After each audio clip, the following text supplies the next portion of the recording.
as he shoots the moon to the fans here in Green Bay. That is a disgusting act by Randy Moss. Running out of time. What do you got? McClain! 12 gauge, baby. And now the Oklahoma Sooners with a record of 7-1-1. Auburn fans, what's up? War Eagle. We heard you were wondering about the new wide receiver, Eric Singleton Jr. from Georgia Tech. We're going to break down some film, see what is he bringing to the table to this new team.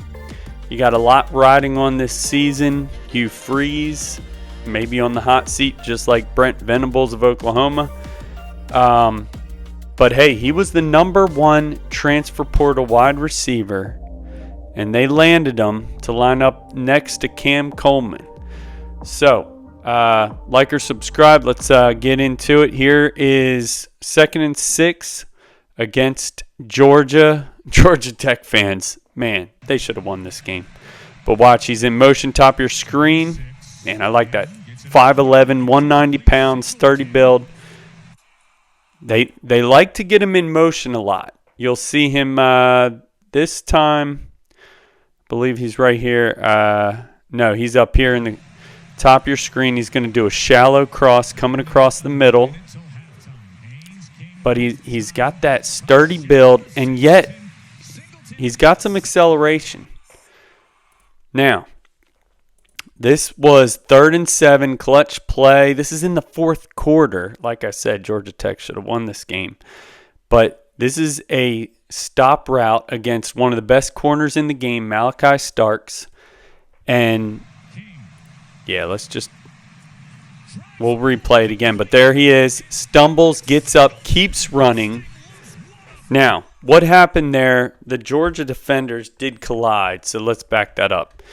Georgia defenders did collide, but a couple things on this play. This is a 3rd and 7, critical down. They knew who to cover.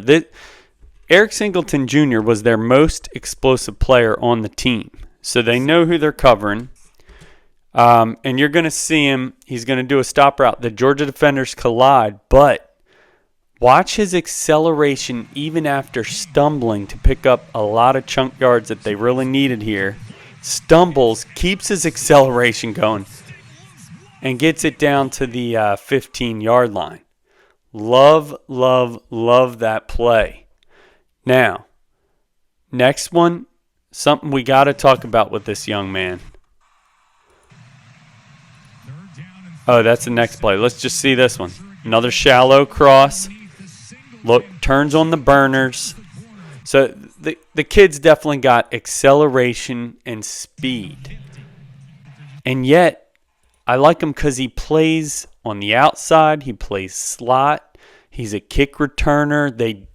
Georgia Tech used him a lot in the run game with end arounds, reverses. Because once he gets going, he giddy-ups. And watch this one.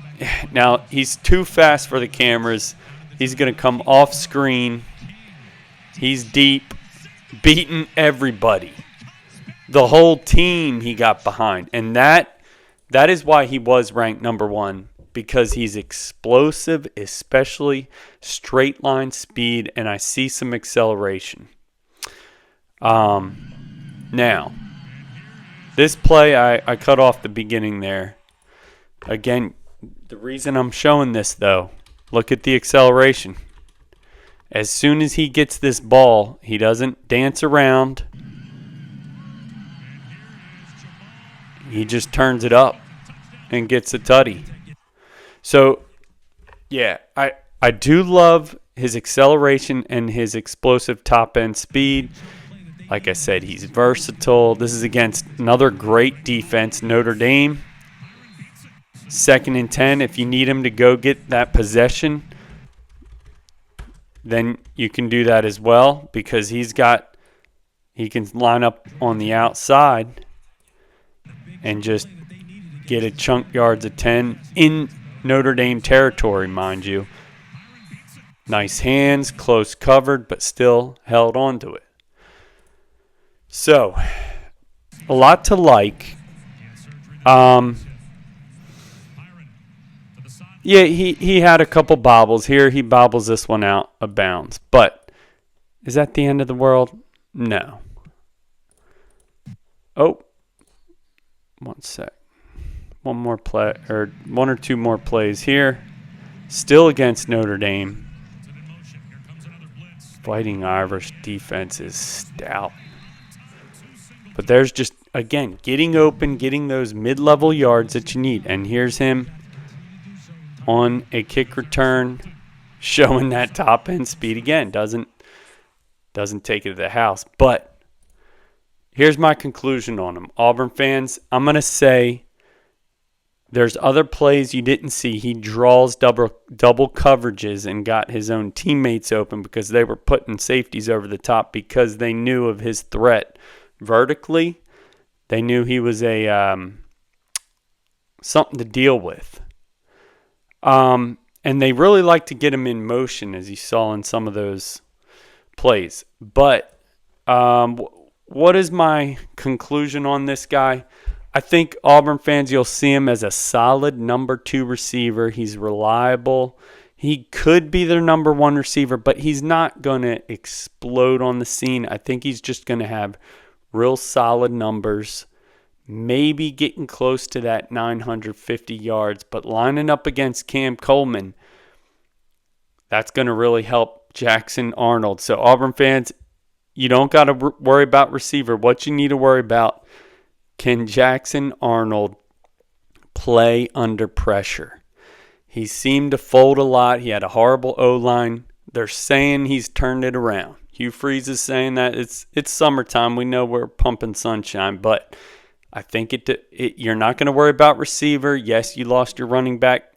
What was it, Jacquez Hunter? That guy was really good. But what you got to worry about is you have a pretty good O-line. Can Jackson Arnold play under the lights and play when the pressure is on? Hey, if you don't want to miss more film studies of some players that are moving around, some of the best players in college football, subscribe so you get me. I'm making videos weekly, and hope to hear from you more soon. Peace.